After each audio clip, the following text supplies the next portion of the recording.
With your CIGTV News Update, I'm Jay Earhart, in for Donna Bush.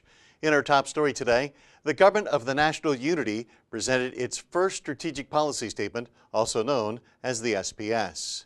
Finance Minister, the Honorable Roy McTaggart, presented the SPS at the first sitting of the first meeting of the 2018 session of the Legislative Assembly.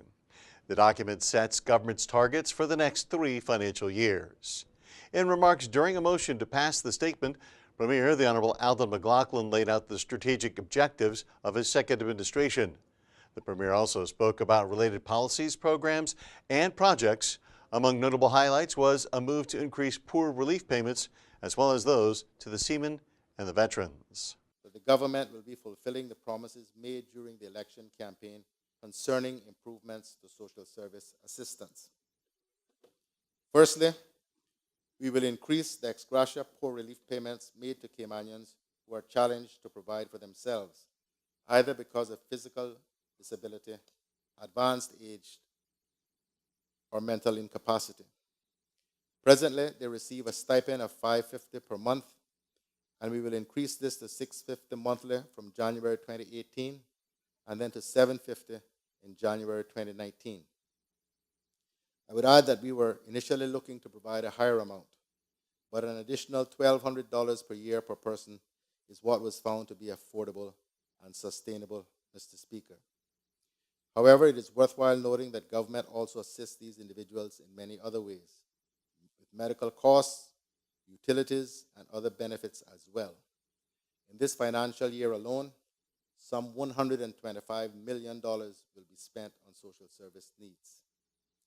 Mr. Speaker, we will also provide an increase to the Seamen's and Veterans ex gratia grant, similar to what was just outlined for poor persons relief, from $550 monthly currently to $650 in January 2018 and to $750 in January 2019.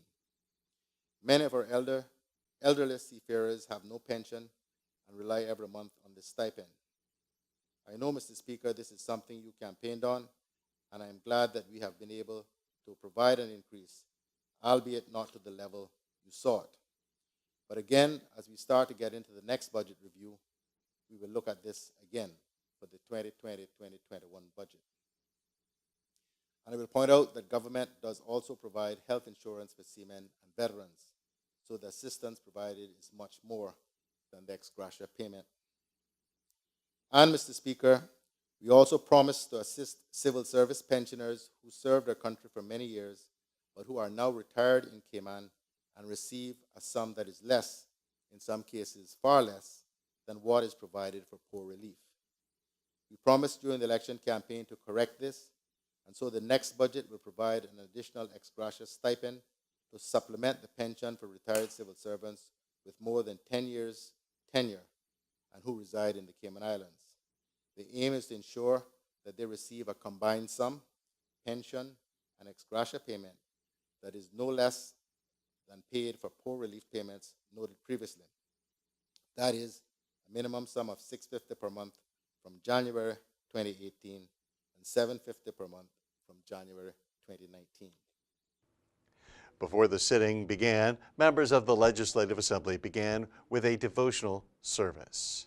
In other news, an ombudsman has been appointed for the Cayman Islands government. Canadian Sandy Hermiston will head the office that will combine the work of the Information and Complaints Commissioners with police complaints, data protection, and whistleblower protection. The ombudsman's remit will be, by law, cover all government ministries, portfolios, departments, and sections, as well as the statutory authorities and government companies. Ms. Hermiston is currently the General Counsel for the Ombudsman and Public Interest Commissioner in Alberta, Canada. She has more than 30 years of experience as a lawyer, 27 of which have been spent in the public service. Ms. Hermiston is expected to take up her post on Wednesday, the 13th of September. And in our final story, 12 staff members from Her Majesty's Cayman Islands Prison Service will travel to the UK for training over the next 3 months. Geared towards upskilling correctional staff from the overseas territories, the program will allow personnel to receive intensive training in specialized areas, such as management and leadership, managing gang violence inside a prison, and raising the standard of the treatment for the mentally ill prisoners. Prison Director Mr. Neil Levis says staff members had to apply to be selected for the training, which shows the commitment of prison service employees to professional development and the success of the service. Well, as always, if you missed today's news update, you can get all of the details on our Facebook and YouTube pages. And of course, don't forget to tune into Radio Cayman's For the Record and Talk Today shows. I'm Jay Earhart.